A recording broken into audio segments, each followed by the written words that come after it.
Gnarv yawned, soaking up the sun's warm rays from the watchtower. It was a largely ceremonial position he held, but he took pride in it. Occasionally, too much pride, as he was known to be a little trigger-happy when seeing unshackled parasites or suspicious members of a lower class.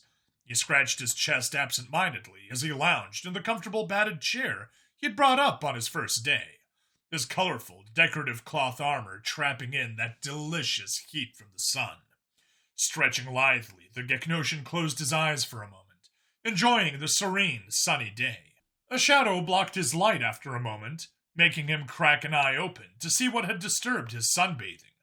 There was a small speck in front of the sun. Gnarv blinked, trying to discern what the speck was against the sun's blinding light as it grew larger and larger, until he finally distinguished what it was, and that it was, in fact, not growing larger, but growing rapidly closer. Gnarv's eyes widened as he leapt from the chair, shouting, "We're under attack!" Halcyon watched the massive chunk of earth smash into the watchtower with a whistle, the massive stone crashing into the top of the tower, throwing up plumes of debris and dust as the tower fell backwards into the city as a broken mess.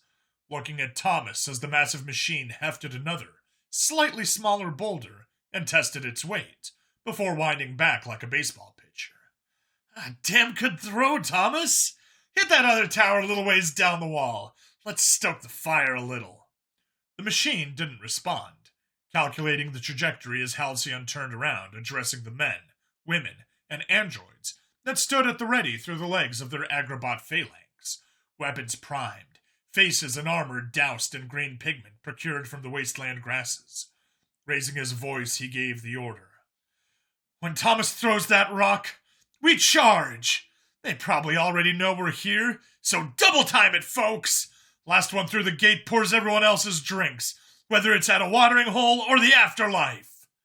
Halcyon pointed his Gauss rifle at the sky with a bent arm, awaiting Thomas's throw.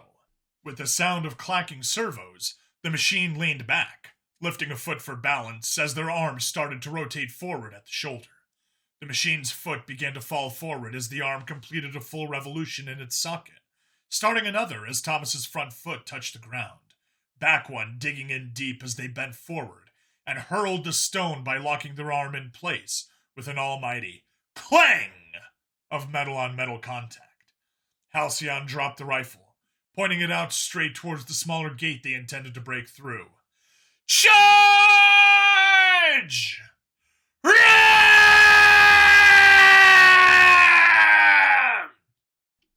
The roar of his people was wordless, animalistic, and primal as they all charged at one, Halcyon taking the lead as blaster fire and Gauss slugs began to rain down upon them, the titanic agrobots with plow arms acting as a phalanx line just behind him, the reinforced plow blades soaking up the small arms' fire like massive metal sponges, as the small ragtag army sprinted across the 400 yards of wasteland, separating them from the city gate.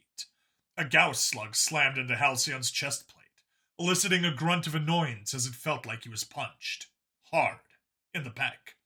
He squeezed off round after round out of his Gauss rifle at the top of the wall, unsure if he was actually hitting anything, as he only intended to keep their heads down. At 200 yards to the gate, an agrabot with a chainsaw for one arm pushed to the front of the charging tide of metal and flesh. Halcyon had planned for this, the machine reaching down and scooping him up as it ran past, cockpit blooming open as he was set inside the worn, patched chair inside.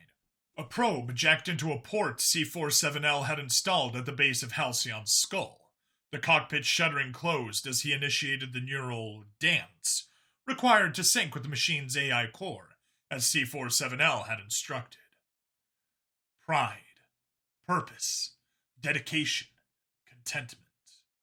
The emotions washed over him, bringing with them visions of a massive evergreen forest, a neatly stacked pile of logs, hardy men and women who laughed and worked with the massive machines, amongst them like they were old friends. They crashed into the reinforced wooden gate, chainsaw roaring as the stout molecular-edged teeth shredded through the wood with ease, the gate crashing open as the bar holding it shut was sawn clean in half. Fear, discovery, defiance, love. forest burned. Massive logs staked into the ground as a barrier against the horde of power-armored troops. The stout men and women firing their personal firearms into the endless onslaught as a great, roaring, spinning blade tore through the enemy ranks. But there were so many of the powered armored enemies against so few of the stout men and women. Their blade was drawn back, then thrust forward as an auto turret barely swiveled in time to target them. A shower of sparks and gore accompanied the tearing of metal as their many teeth tore into the enemy machine. Incompetence, failure, loss, grief, denial. The log barrier burned, gunfire no longer accompanying the soft roar of the flames. We held them, their broken bodies lifeless, faces still twisted in defiance of a relentless enemy. Limp hands still clutching their empty weapons. Their blood stained our hand red. Its once vibrant warmth now gone as plasma bolts and laser beams scorched our paneling.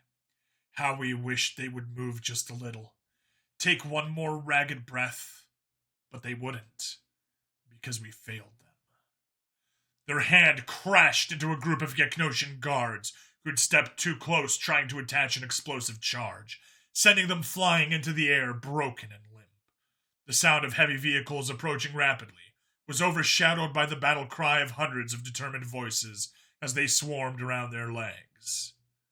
Acceptance, resignations, hatred, rage,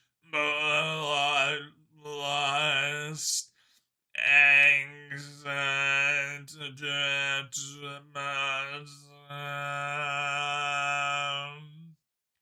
the visions of the past fractured, tainted red and overlaid on the present. They had named us Lucy. They had cared for us, repaired us, sheltered us, loved us. We had been a friend, a family member, a trusted companion and confidant. But they were all gone now.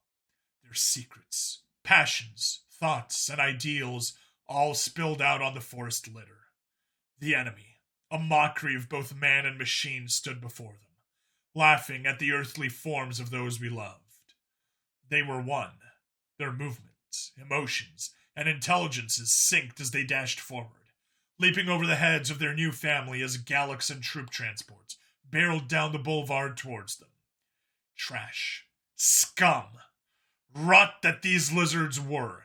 They could not allow their infernal machines to get near their family. Their blade roared, teeth whirring and hungry for the taste of flesh and metal as they landed, cracking the pavement and bolting forward. Their blade crashed down on a Gallic, railgun snapping as their teeth ravenously chewed at the buckled composite armor, spitting sparks as they punched down on top of the Gallic, crushing it like a tin can.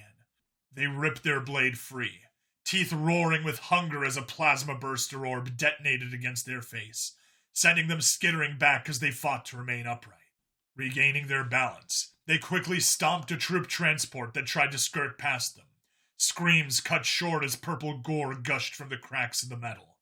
They turned, facing down the dozens of infernal machines that had begun spreading out in a battle formation, cockpits smoking slightly from the burning of paint.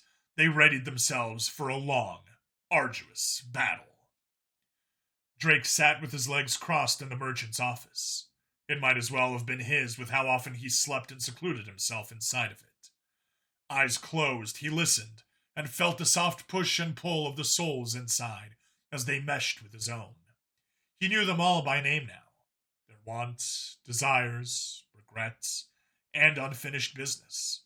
It was a melancholy assortment, and he wanted to condition his soul into a place they could reside comfortably and in peace. The sound of the door crashing open startled him, eyes snapping open as he leapt to his feet. Destrier wheezed, out of breath, swallowing air like a drowned man.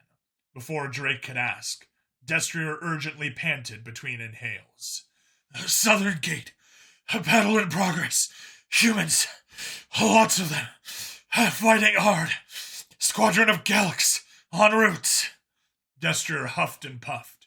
The urgency in the way he delivered the message had the souls inside Drake clamoring to help. Touching his sword, he brushed past the winded mountain of a man, following behind as Drake exclaimed, "Let's fucking go! Sound the alarm!" Drake smashed a fist into a normally inconspicuous section of wall that depressed instead of breaking. A blaring alarm sounded, a message he had recorded on a paranoid whim playing over the klaxon, his voice a clear, determined call to arms. "All able-bodied men and women, report to the courtyard. We have allies in need of help. Live free or die free, for the freedom of others!"